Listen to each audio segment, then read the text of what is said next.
Hello everyone, I hope you all are doing good. और आपकी stock market की journey काफ़ी अच्छी रहे, आप खूब पैसे कमाओ and all the best to all of you for that. वैसे आज के मार्केट की बात करें तो निफ्टी की एक्सपायरी थी और एक डिसेंट अपसाइड मूवमेंट दिया, बाद में मतलब करेक्शन कह लो उस तरह से थोड़ा सा आया। और मतलब कुछ पैसे बनाए होंगे लोगों ने अगर राइट टाइम पे ट्रेड किया होगा तो। So all the best to all of you for that. अब यहाँ पर इन्फ्यूज सॉल्यूशंस लिमिटेड का आईपीओ आने वाला है, तो चलिए आईपीओ डिटेल्स देखते हैं। आईपीओ डेट जो है वो 15 मार्च 2024 से लेकर 19 मार्च 2024 तक है। फेस वैल्यू 10 रुपये पर शेयर। प्राइस बैंड जो है वो 91 रुपये से लेकर 96 रुपये पर शेयर है गाइस। और लॉट साइज़ 1200 शेयर्स का है। टोटल इशू साइज़ अगर देखेंगे तो 23,37,600 शेयर्स है। करीब 22 करोड़ 44 लाख रुपए कंपनी जुटाएगी इस टोटल इशू साइज से, और सारे के सारे फ्रेश इश्यूज के माध्यम से आएंगे। एक भी share offer for sale OFS के जरिए नहीं आने वाला है। आप देख सकते हैं 23,37,600 शेयर्स, 22 करोड़ 44 लाख रुपए कंपनी जुटाएगी। टोटल फ्रेश इश्यूज है जिसका बेसिस ऑफ अलॉटमेंट 20 मार्च 2024 को होगा। सो इन केस इस आईपीओ में अगर आप अप्लाई करते हो और आपका आईपीओ नहीं लगता है तो रिफ़ंड की इन्फॉर्मेशन आपको 21 मार्च 2024 को मिलेगी। और अगर आपका आईपीओ लग जाता है तो शेयर्स आपके डीमैट अकाउंट में क्रेडिट होंगे, वो भी 21 मार्च 2024 है। लिस्टिंग डेट 22 मार्च 2024 है और cut off time for UPI mandate confirmation शाम को 5 बजे 19 मार्च 2024 है। Issue type book built issue IPO.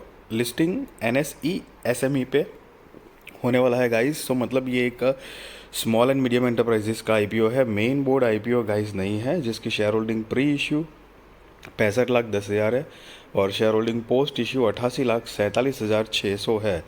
Market maker portion 1,20,000 shares हैम फिन लीज के नाम पे, मतलब उनके बिहाफ पे रखे गए हैं, जो कि ये पर्टिकुलर आईपीओ के लिए मार्केट मेकर पोर्शन बने हुए हैं।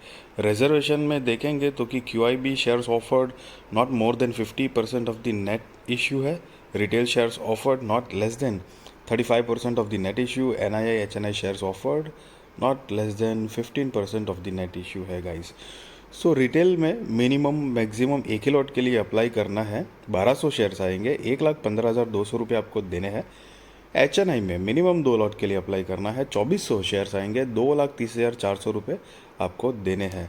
सो यहाँ पर आपको एक आइडिया आ रहा होगा कि ये बड़ी अमाउंट लगानी पड़ती है SMEs में। सो मेरी मतलब just to tell you guys कि अगर आपको आइडिया नहीं है कि मेन बोर्ड आईपीओ और एसएमई आईपीओ में क्या फ़र्क होता है, तो मैंने डिस्क्रिप्शन में एक वीडियो की लिंक दी है। What is SME IPO, brief information है, मतलब मेन बोर्ड आईपीओ और एसएमई आईपीओ में क्या फ़र्क होता है, फ़ायदा नुकसान क्या है। अगर आप चाहो तो जाकर देख सकते हो गाइस। अब प्रमोटर्स की बात करें तो यहाँ पर इमरान यासिन अंसारी, मोहम्मद के लाल मोहम्मद शेख, राहुल महेंद्र गांधी, ज़ाइनुला बेदिन, मोहम्मद भाई मीरा एंड फ़रहीन इमरान अंसारी, जो कि कंपनी के प्रमोटर्स हैं, जिनकी share holding pre issue 100%, share holding post issue 73.58% है। मतलब आफ्टर आईपीओ उनकी होल्डिंग जो है वो 73.58% की हो जाएगी। अभी टोटल स्टेक जो है 100% उन्हीं के पास है गाइस। अब कंपनी का अगर बिजनेस देखेंगे, उसका अगर ब्रीफ आइडिया लेते हैं तो 2017 से इनकॉर्पोरेटेड है। Infuse Solution Limited provides integrated digital solution in the area of data management analytics, e-commerce and digital services, machine learning and artificial intelligence, education and technology solutions. तो ये सारी चीज़ें मतलब कौन सी मेन जो ऑपरेट करके दे रहे हैं, तो कि पहला है data management and analytics, e-commerce and digital services, machine learning and artificial intelligence and ED Tech and Technology Solutions. In data management and analytics, the focus is on analyzing data to make informed decisions. दूसरा जो है वो ecommerce and digital services develops and optimises digital platforms for seamless online experience. तीसरा machine learning and AI offer innovative solutions. और चौथा जो है वो ED Tech and Technology Solutions improves the educational experience and offers technological solutions. तो ये कुछ 4 major उनके वे है सर्विसेज के ऐसी सर्विसेज कंपनी देती है। साथ में कंपनी की जो है 2 डिलीवरी सेंटर्स है, एक है ठाणे महाराष्ट्र में और दूसरा जो है वो विक्रोली मुंबई में है। So the company generates revenue from domestic business also and exports मतलब services to countries such as US, Ireland, the Netherland and Canada. ये 4 कुछ बाहर के देश है जहाँ पर भी कंपनी का बिजनेस चलता है।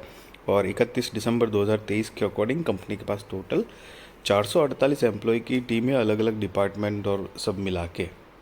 अब कंपनी बेसिकली मोटा मोटी धंधा क्या करती है, बिजनेस क्या जनरेट कर पा रही है, तो कि यहाँ पर 31 मार्च 2021, 22, 23 और 31 दिसंबर 2023 के फाइनेंशियल्स दिए हैं गाइस।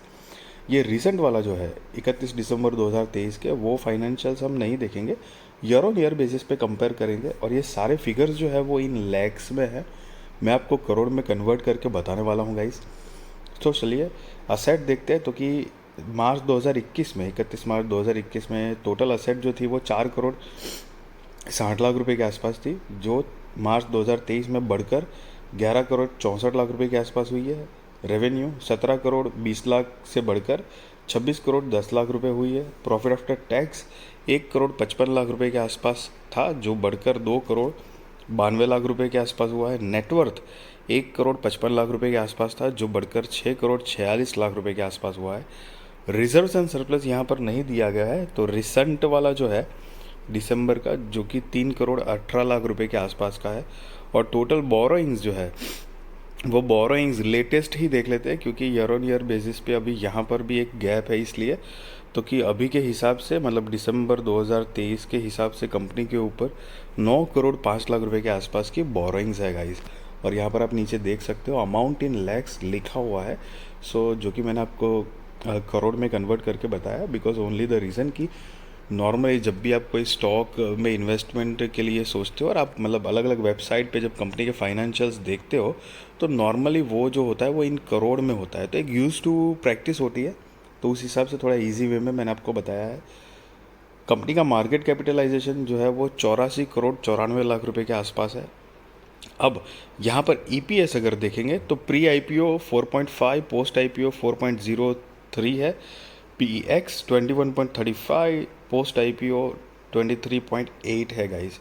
आरओई जो है वो 39.88 का है, ROCE 24.05, RONW 33.25%, PBV price to book value 7.57, PAT margin 11.51% है, मतलब प्रॉफिट आफ्टर टैक्स का मार्जिन जो है वो। और ये जो आपको नोट दिख रही है, सो बेसिकली नोट जो है वो उन्होंने ईपीएस जो है वो प्री आईपीओ पोस्ट आईपीओ कैसे कैलकुलेट किया गया है उसके बारे में बताया है। तो आप चाहो तो पॉज करके पढ़ सकते हो गाइस, ये ईपीएस प्री आईपीओ और पोस्ट आईपीओ कैलकुलेट किया है। अब कंपनी का ऑब्जेक्ट ऑफ इश्यू मतलब आईपीओ लाने के रीजंस जो है, जिसमें repayment of certain borrowings avail by the company to meet working capital requirements, और तीसरा जो है वो जनरल कॉरपोरेट पर्पस। तो ये कुछ तीन मेजर रीजंस दिए हैं कंपनी ने आईपीओ लाने के लिए। So guys, be responsible trader, be responsible investor, value your money, and I hope आपकी स्टॉक मार्केट का जो काम है, जर्नी है, वो सक्सेसफुल रहे। और all the best to all of you that. And with that मैं आपको कोई बाय और सेल रिकमेंडेशन नहीं दे रहा हूँ, ना ही मैं आपको ये बता रहा हूँ कि आप आईपीओ में अप्लाई करो या ना करो। That is depend on your risk research, और आप अपने फाइनेंशियल एडवाइज़र को पूछ कर करना।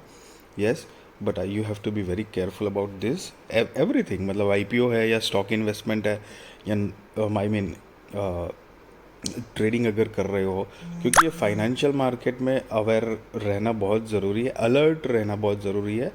सो क्योंकि पैसे जो है आपको पता ही होगा कि ट्रेडिंग में जैसे आज निफ्टी थी तो कई लोगों ने 0 खेल खेला होगा, तो कुछ लोग कमाए होंगे, कुछ लोग ने गंवाए होंगे, तो ये चलती ही रहती है, समझ रहे हो आप। तो आई होप वीडियो अच्छी लगी तो ज़रूर आप लाइक शेयर सब्सक्राइब करिए मेरे चैनल, मेरी वीडियो को आपके सारे कॉन्टैक्ट के साथ भी शेयर करिए, ताकि उनके भी स्टॉक मार्केट की जर्नी और भी ज़्यादा कॉन्फिडेंट, सक्सेसफुल और अवेयर हो पाए guys. Thank you so much for watching this video.